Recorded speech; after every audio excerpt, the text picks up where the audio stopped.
오늘 은혜 시리즈 마지막 날입니다. 그동안 설교 기억 안 나시죠? 그럴 줄 알았습니다. 어쨌든 오늘 마지막 은혜 시리즈 잘 듣고 또 우리 은혜 나누며 새 힘 받고 승리하기를 주의 이름으로 축원합니다. 자, 에스더서를 읽다 보면 아주 독특한 특징을 발견하게 됩니다. 그것은 잔치가 많다는 거예요. 잔치. 에스더서 시작부터 잔치 이야기입니다. 자, 3절을 보시면 잔치를 베푸니, 5절을 보시면 잔치를 베풀세, 9절 잔치를 베푸니라. 1장에 벌써 잔치를 3번이나 벌이고 있습니다. 좀 더 나중에 얘기하겠지만 3번이 아니에요, 여러분. 무슨 잔치가 이렇게 많지? 이렇게 많은 잔치는 뭘 말하려고 하는 걸까? 자, 이 질문으로 본문을 보니까 이 잔치를 통해서 하나님께서 인간의 본성을 좀 보게 하신다라는 깨달음이 옵니다. 첫 번째 인간의 본성은 1장 4절을 세번역으로 보니까 명료한데요. 보시면 자기 왕국이 지닌 영화로운 부여와 찬란한 위엄을 과시하였다입니다. 자기와 과시를 붙이면 뭐가 돼요? 자기 과시. 따라서 해봅시다. 자기 과시.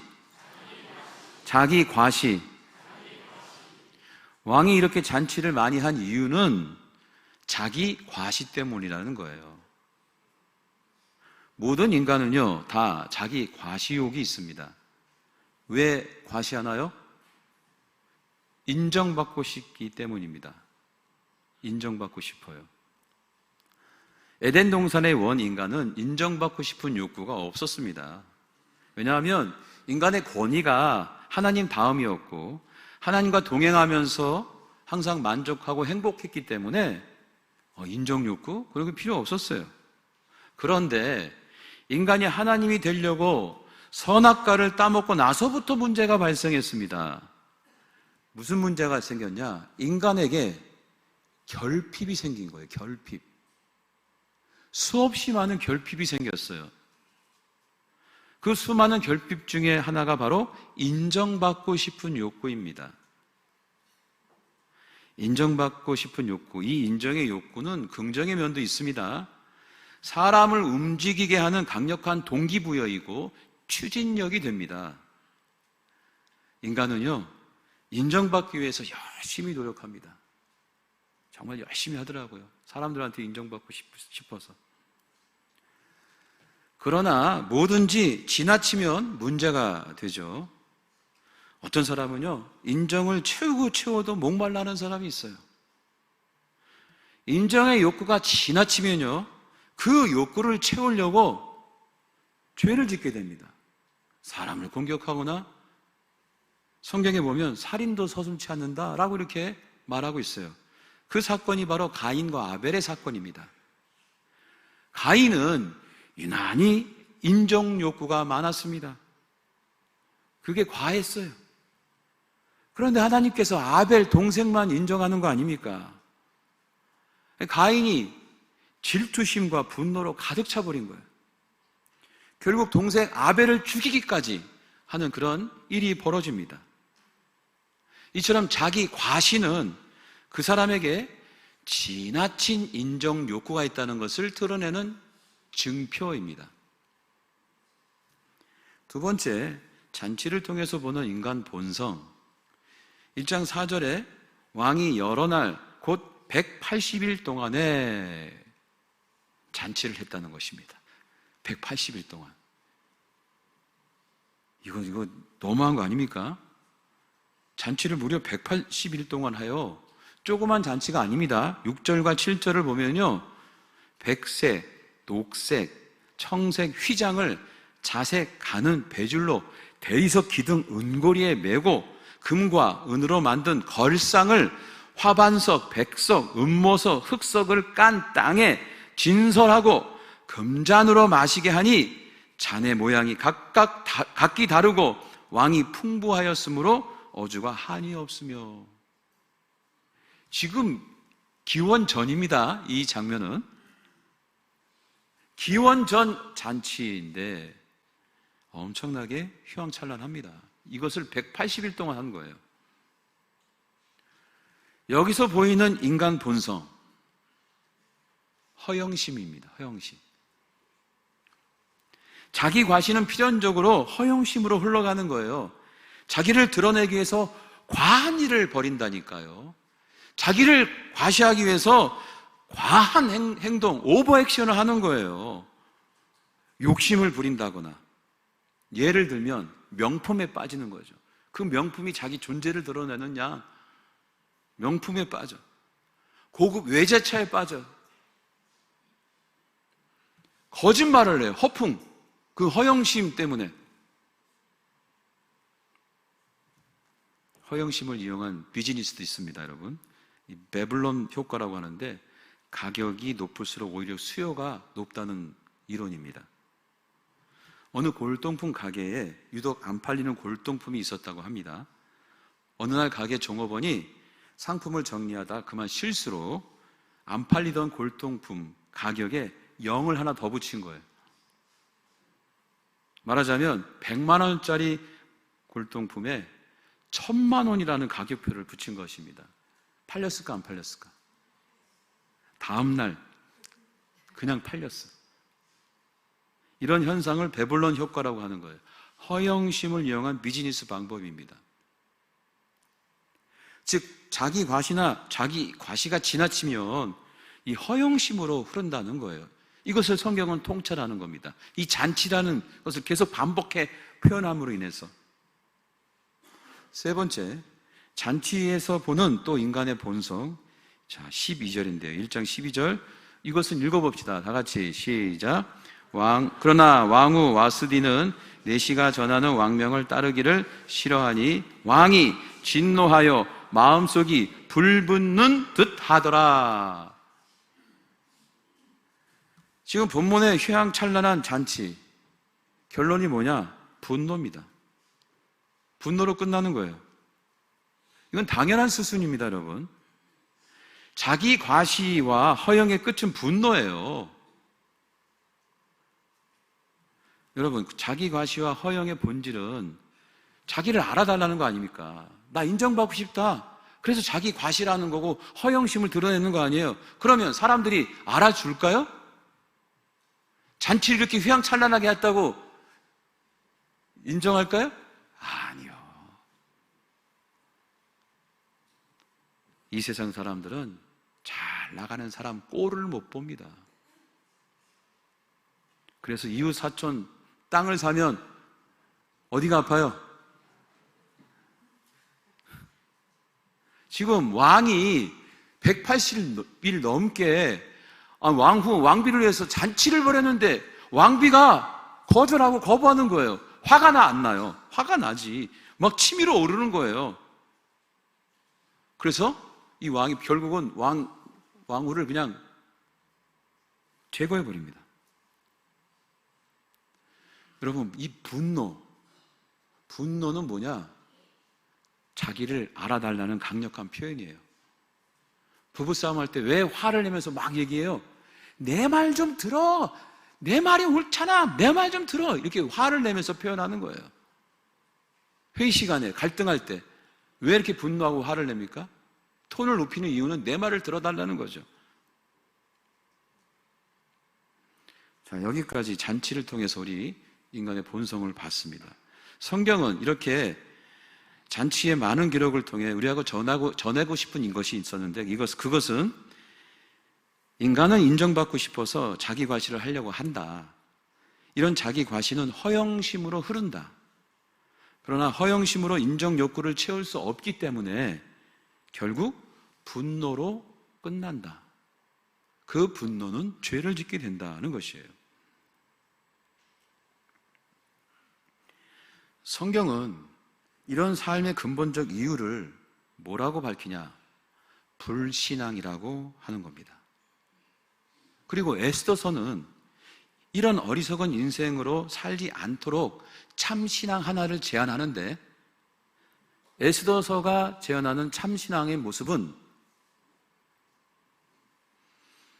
배후에서 역사하시는 하나님을 믿는 것입니다. 한번 따라서 합시다. 배후에서 역사하시는 하나님을 믿는 것. 여기서 강조하고 싶은 것은 뭐냐? 에스더서가 강조하고 싶은 것은 배후에서예요. 배후에서. 다른 성경은 우리에게 역사하시는 하나님을 믿는 것 이렇게 나오지만 에스더서는 특별히 배후에서 역사하시는 하나님을 믿는 거예요. 자, 그거를 드러내는 소스가 있습니다. 자, 하나님께서는 3차원 세계에 살고 있는 우리에게 자신의 본 모습을 온전히 드러내지 않습니다. 드러내지 않아요. 드러내면 우리가 죽거나 그래도 못 보기 때문에 그렇습니다. 안 보인다고 하나님이 안 계신 건 아니지 않습니까? 하나님은 늘 그래서 우리 배후에서 일하신다는 거예요. 자, 그것을 증명하는 에스더의 주장은 뭐냐?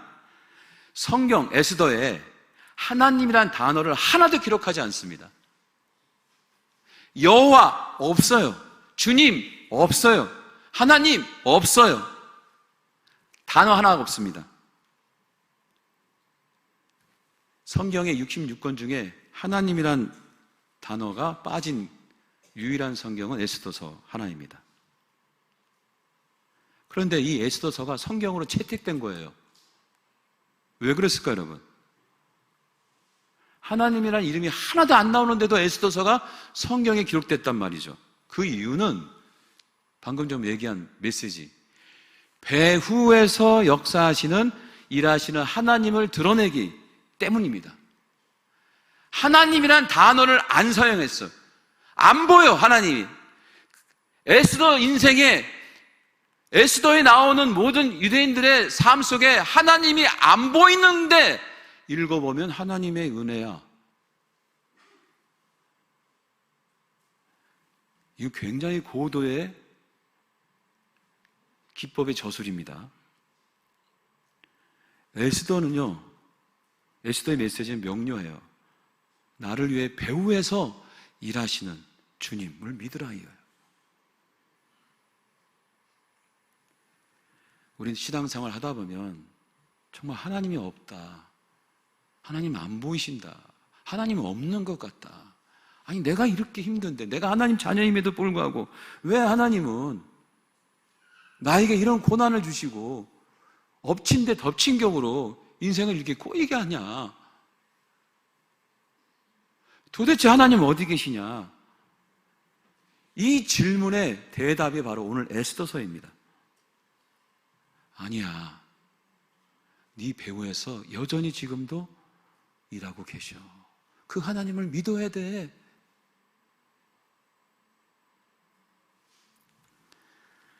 자, 그럼 안 보이시는 하나님께서 우리 배후에서 어떻게 일하시는지 보도록 하겠습니다. 두 가지 방법으로 일하십니다. 하나는 사람을 통해서 일하시고 또 하나는 사건을 통해서 일하십니다. 한번 따라서 합시다. 사람을 통해서, 사건을 통해서. 사람을 통해서, 사건을 통해서. 네, 사람과 사건을 통해서 배후에서 하나님께서 일하신다는 거예요. 자, 하나씩 보겠습니다. 먼저 사람을 통해서 일하시는 모습. 에스더는요, 바벨론의 포로였습니다. 여성이에요. 그녀는 부모를 모두 잃었습니다. 그래서 사촌 오빠인 모르드게가 키웠어요. 다 성장해서는 궁중에 억지로 잡혀갑니다. 그런데 에스더를 헤게라는 궁전 내시가 돌봐요. 도와줘요. 궁녀였던 에스더는 궁전 내시 헤게에게 특별한 사랑을 받습니다. 연고가 있는 것이 아닙니다. 전혀 관계가 없는데 궁전 내시 헤게가 에스더를 특별히 도왔다는 거예요. 그 이유를 성경이 이렇게 밝히고 있습니다. 2장 9절 그 단서가 나옵니다. 2장 9절 말씀 읽어봅시다. 시작. 헤게가 이 처녀, 에스더죠, 이 처녀를 좋게 보고 은혜를 베풀어 몸을 정결하게 할 물품과 일용품을 줬다는 거예요. 계속 은혜를 베풀어. 에스더가 헤게에게 받은 사랑을 은혜라는 단어로 지금 표현하고 있는데요. 자, 이 은혜라는 단어, 히브리어로 헤세드입니다. 헤세드. 헤세드 많이 들어보셨죠? 이 헤세드란 단어는요, 무슨 뜻이냐? 인간을 긍휼히 여기는 하나님의 성품이에요. 하나님의 성품이라고요. 인간을 긍휼히 여기는. 그래서 이 헤세드란 히브리어 단어는요, 하나님께만 써요. 인간에게 쓰지 않아요. 그런데 지금 헤게라는 사람에게, 이 궁전 내시에게 사용하고 있어요.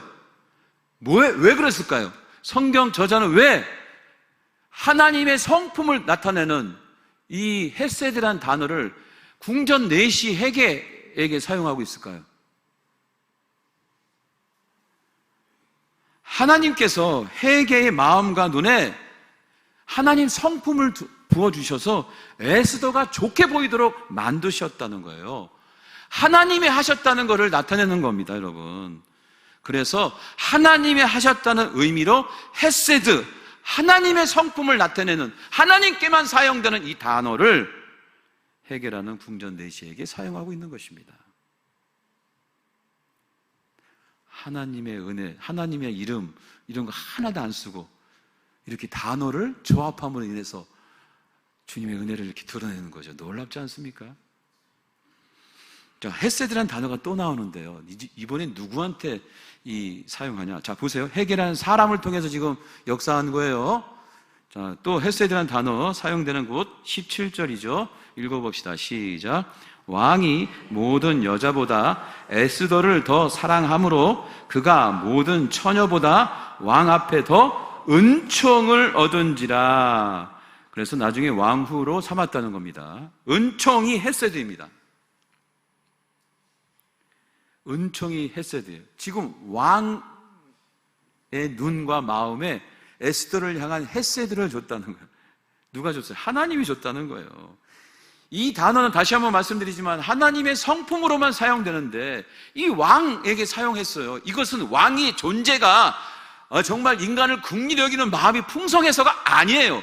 이 왕도 허영심에 가득 찬 왕이거든.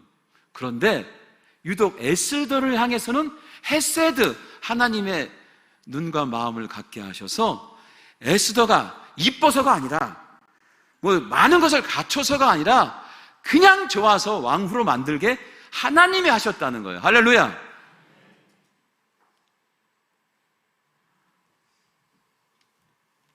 뭘 말하냐? 하나님께서 에스더를 사람을 통해 헤게와 왕을 통해서 배후에서 돕고 계셨다는 것을 드러내는 것입니다.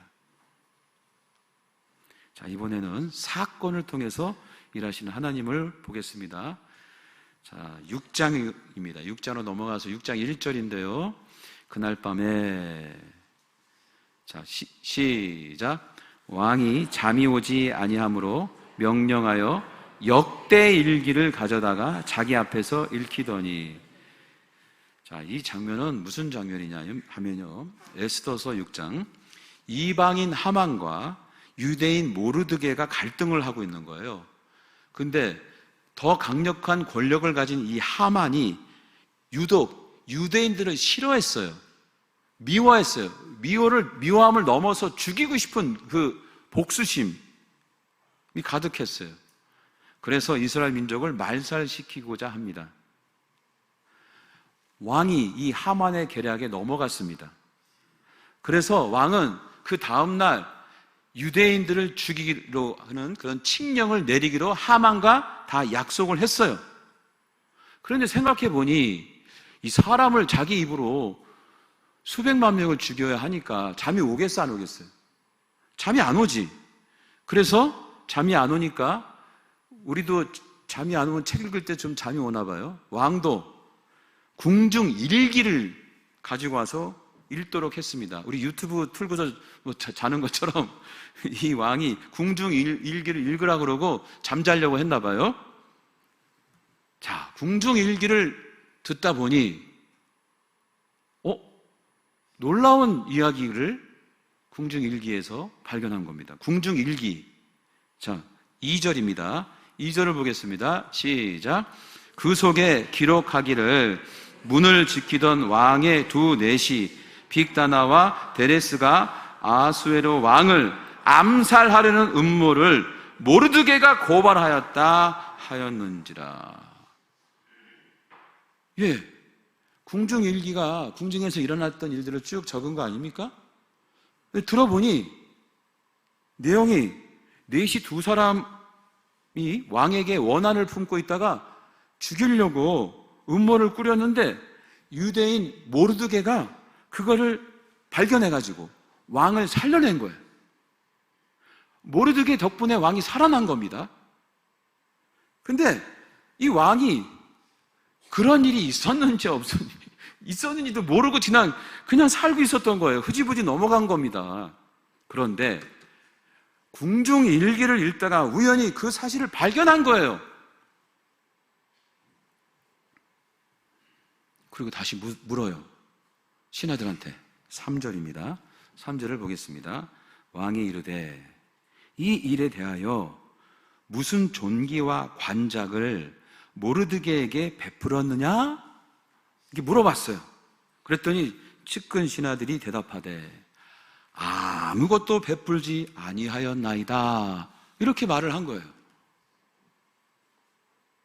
아니, 자기 목숨을 살려줬는데 이 왕이 모르고 그냥 지나갔어.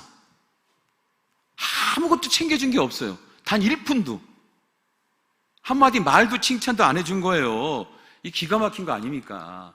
그거를 궁중일기를 통해 발견하고 신하들을 통해서 알게 된 거죠. 어떻게 했겠습니까? 다음날 유대인들을 다 죽이라고 칙령을 내렸을까요? 안 내렸을까요? 안 내리죠.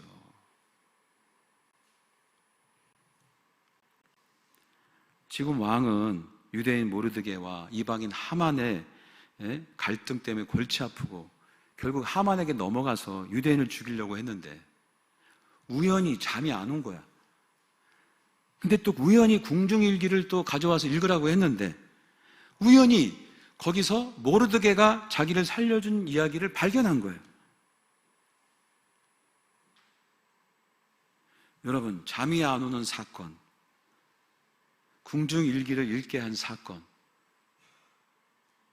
이런 사건들을 통해서 하나님께서 역사하는 거예요. 그래서 유대인 민족을 살리고 또 나중에는 에스더 때문에 죽으면 죽으리라 라는 이 결단으로 유대인이 살고 그 민족에게 더 추앙받으며 잘 살게 됐다는 이야기가 에스더서의 결론 아닙니까? 그러니까 에스더서가 처음부터 끝까지 하나님 이름 한 번도 얘기하지 않았지만은 뭘 나타내려고 하냐? 하나님께서 배후에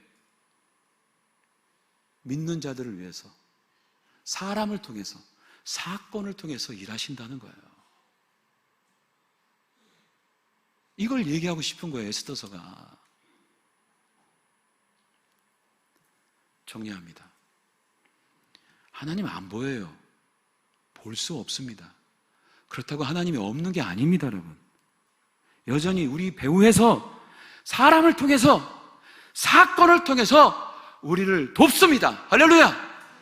저는 이것을 마지막 은혜의 시리즈 메시지로 여러분에게 남깁니다. 세상 어둡죠. 불안하죠. 우리가 할 수 있는 게 없어요. 그러나 우리는 알아야 합니다. 하나님은 여전히 우리의 배후에서, 우리의 뒤에서 존재하시며 그분은 우리를 돕고 계신다. 할렐루야. 사람을 통해서, 사건을 통해서.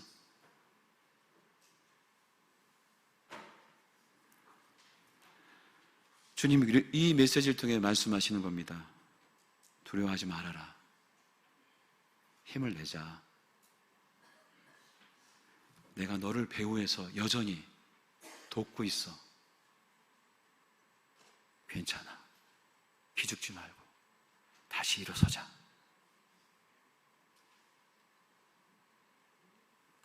자, 일어섭시다. 우리 함께 찬양 부르며 말씀을 묵상하며 기도하기를 원합니다.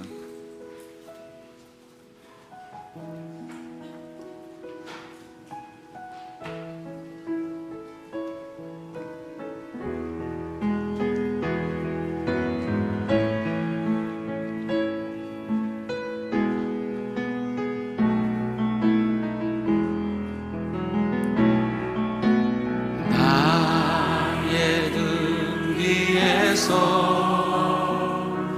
나를 도우시는 주, 나의 인생 길에서 지치고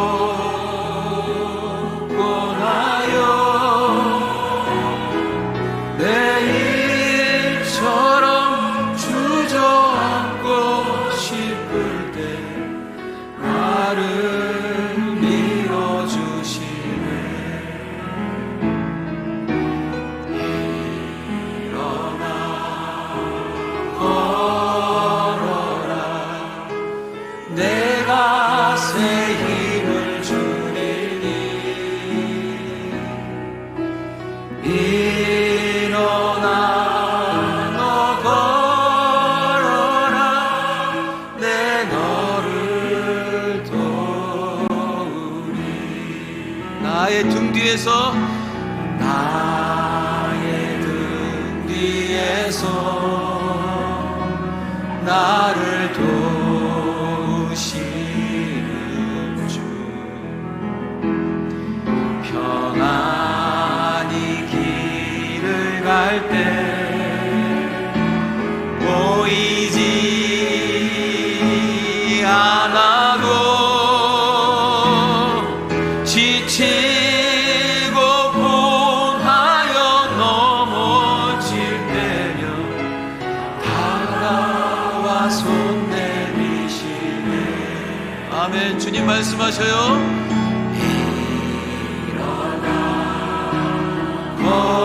걸어라, 내가 새 힘을 주리니.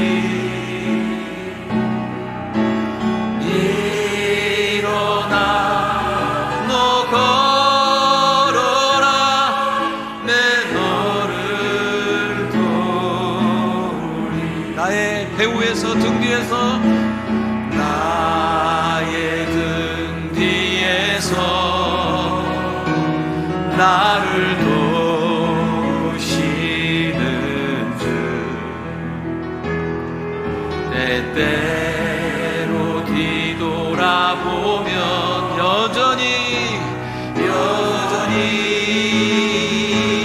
계신 주, 잔잔한 미소로 바라보시며 나를 아멘. 주님 말씀하셔요.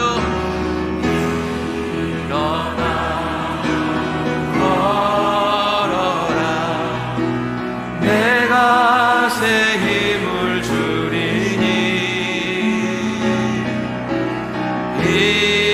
일어나 너 걸어라, 내 너를.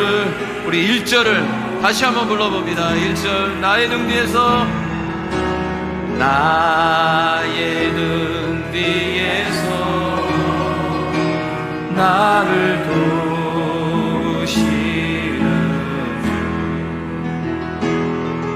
나의 인생 길에서 여전히 고나요 내일처럼 주저앉고 싶을 때 나를 밀어주시네. 아멘. 아멘. 일어나 걸어라, 내가 새 힘을 주리니. 일어나 너 걸어라, 내 너를 도우리. 기도합시다.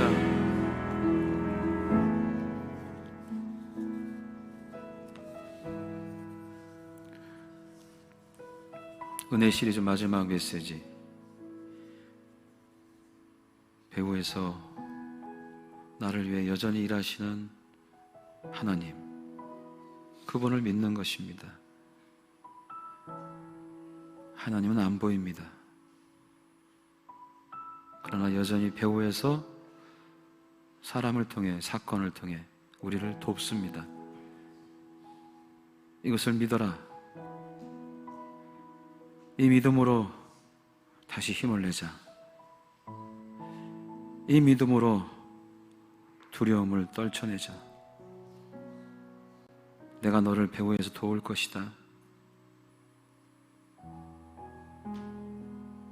내가 너를 돕겠다.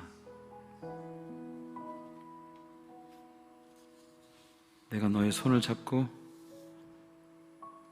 다시 일으켜 주리라. 새 힘을 주리라. 오늘 주신 주님의 음성 들으며 주께서 주신 그 새 힘으로 충전하여 이 세상에 나가 넉넉히 승리하는 우리의 삶이 되기를 원합니다. 함께 새 힘을 주시는 주님 마음을 열어 주께 나아갑니다.